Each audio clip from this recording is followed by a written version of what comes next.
entering the second week of Shovavim, for anyone who has ever started anything new, we all know that the second week is a very difficult week. B'derech klal, there are two things that keep someone going in a new undertaking. There's either the maila of his chadshus, the fact that it's new, or there's building on momentum of something going so strong and so good. The second week, we don't have any of them. It's not new anymore. We're on our second week, but we don't yet have that momentum to push us ahead. But Merev Rabbi say, we know the harder things are, the more rewarding the success is. So let us try to give an extra push in this second week of Shovavim because it's so hard. And that will, Be'ezras Hashem, help us build up the momentum to keep us going.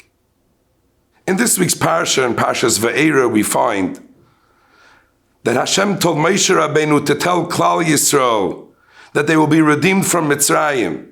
V'lo yishamu el Moshe mikoitze ruach u'me'avoda kasha. They did not have the emotional strength to listen to Moshe Rabbeinu because it was so hard. A few psukim later, the Torah tells us that Moshe Rabbeinu tells Hashem, how can I tell Paroi the same thing you told me to tell the Yidden, if even the Yidden, Klal Yisrael, didn't listen to me? Kol shekain, for sure, Paroi will not listen to me. The Mefarshim ask that the Yidden didn't listen to Moshe Rabbeinu because of their Avodah Kasha. Paroi didn't have any Avodah Kasha. Paroi was riding high. Everything was going great.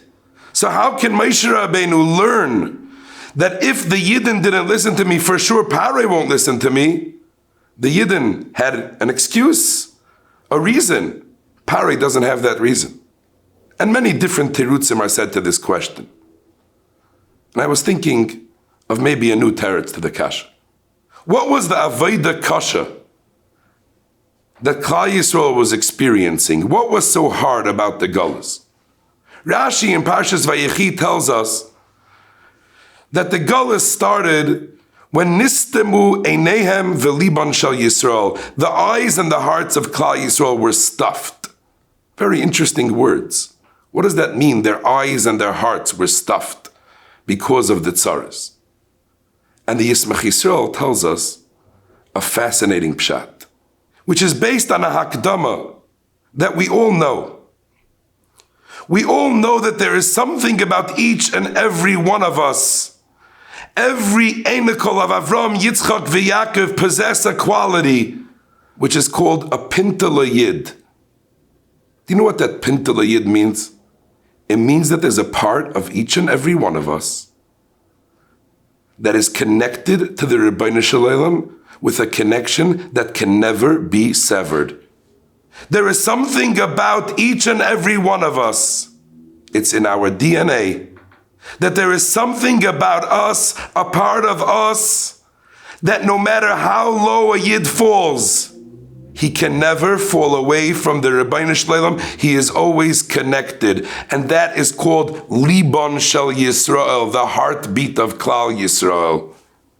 The tzara of Mitzrayim was Nistemu Einehem V'Liban Shel Yisrael, that the Yidden couldn't see that anymore. They lost their belief in themselves. They thought that they lost their connection to Hashem. And because they felt they had no connection, they couldn't listen. When Moshe Rabbeinu told them that the Ribbono Shel Olam is going to take them out, they couldn't believe it. Because they didn't believe in themselves. They didn't believe they were connected. And therefore, Moshe Rabbeinu told the Ribbono Shel Olam, Paroi, who is truly not connected, will definitely not be able to listen to me. If the Yidden who are really connected, they just don't believe in it, they can't listen to what I'm telling them, then Paroi, who is truly not connected, will definitely not be able to listen to what I have to tell him. But what do we learn from here, Rabbi say? We learn from here about the chashivas of each and every one of us. Every Yid has something deep inside of him that is connected to the Rabbeinu Shalom in a connection that can never be broken. How do we build that connection?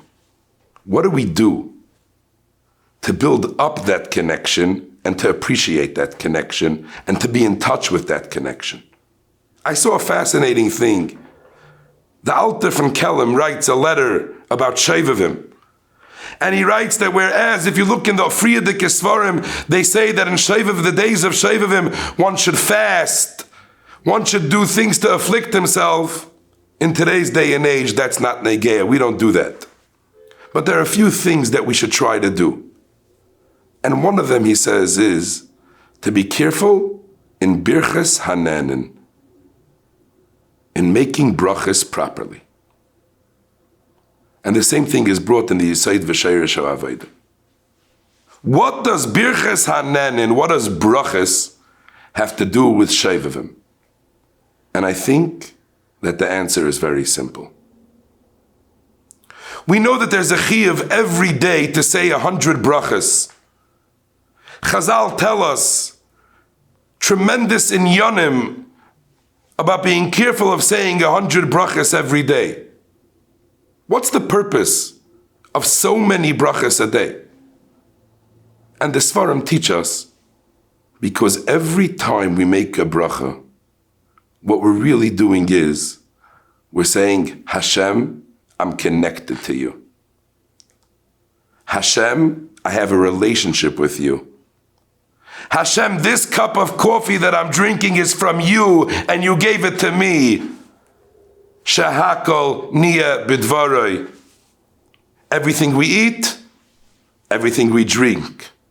And yes, every time we go to the bathroom, we make a bracha to reaffirm and reconnect ourselves to the Rabbeinu Shalom. And in the days of Shovavim, when we are trying to pick ourselves up from our personal Golus Mitzrayim, in the days of Shovavim, when we are trying to rebuild our connection, our personal connection to the Rabbeinu Shalom, Zakta Alta from Kelm, be careful with your brachas. And maybe this week, Rabbi say, maybe we should try, at least once a day, before we make a bracha, just to think for a few seconds. I'm connected to Hashem. I'm talking to Him. He wants to listen to me. I have a relationship with Him. And that will be the antidote to the Golus Mitzrayim of Nistemu Einayim B'Liban Shal Yisrael. And we'll be able to build up that connection and continue our growth and continue our own personal Yitzias Mitzrayim.